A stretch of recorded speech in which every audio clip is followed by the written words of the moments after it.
Once upon a time, on a small island, far, far away, a mouse was stirring in her sleep. All throughout the night, she'd been tossing and turning. It was her mind's fault, with thoughts rushing like waves against rocks in a storm.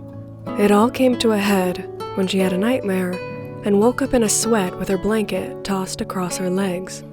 Knowing that falling back asleep wasn't an option, she got up and wandered into the kitchen. Noticing some cookies left by her aunt, she took a couple and sat at her writing desk in the corner of the living room. Turning on the frilly desk lamp, she looked up at the walls. It was a cozy space, filled with precious books, photos, and paintings hung with care. For this mouse, the photos she looked at often were ones of her and her friend Kat, going on trips, eating lunch, and having a good time. Feeling a bit sentimental, she couldn't help but be transported back to those times in her mind. After a bit, she felt her chest ache and rubbed her eyes. It had been so long since they last saw each other. This was because Kat had left the island some time ago to live in a city with other witches, so she could learn magic more efficiently. Missing Kat, she opened the desk drawer, and out popped out a bunch of papers. The drawer hadn't been organized in a while, and it had been filled to the brim with letters from Kat. Exchanging letters was a way that they stayed connected, and this mouse had saved every single one. Now that the drawer was open, the letters refused to be pushed back in. She pulled out a couple and smiled as she saw Kat's handwriting again. The doodles, crumbs, and smudges all were hints of stories and adventures from the far-off city. Letters sometimes smelled of pastries, having been written in a chic cafe with exotic drinks on the menu. What did she drink that day? And sometimes they smelled of dirt, with blue rose petals included in the envelope. Was she writing in the famous alchemy garden?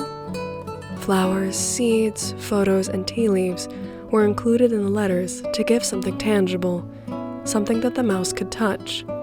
In particular, one of her favorite scent items was a tiny magical paper doll. On the back of the doll, in neat handwriting, was the phrase, "Tell me to dance." And it danced and danced, till the magic faded and the paper lay flat, sparkling on the desk. The letters were wonderful, and she cherished these updates dearly. However, she also couldn't help but feel a little lonely. Maybe someday she would visit Kat in the city, and perhaps get a tour from her. The introverted mouse felt like she was getting ahead of herself. Kat hadn't sent a response letter in a while. Maybe she was too busy for a visit. Not deterred, the mouse ate a cookie and grabbed a pen and paper. It didn't matter. She would write a letter back regardless. She wrote in her regular messy handwriting, "Dear Kat, today I woke up feeling like something was wrong. I think I know why. Without you, my heart's been like a ghost town. I hope you're doing well lately, and I know you can get quite busy, so be sure to take care of yourself, okay? I miss you so much. But don't worry, I won't cry. I'm saving all of my tears for you."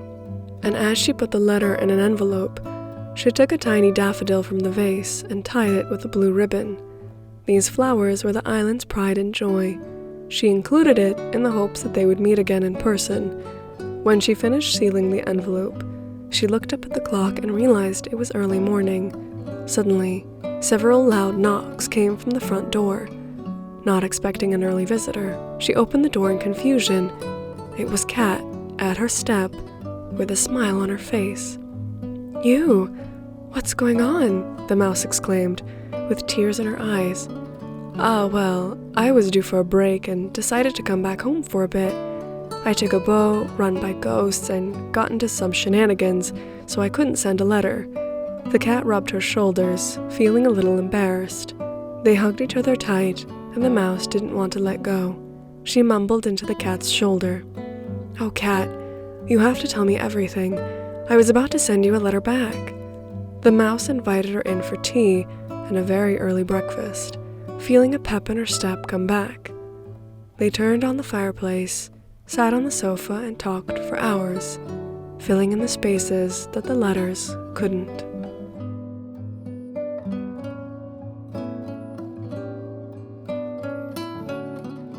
And a special thanks to my Raccoon Snacks patrons, Anna Gaylord, Arij, Eglay, Jessica, Julia, Kim Meyer, and S. Marie Carlson. Thank you so much.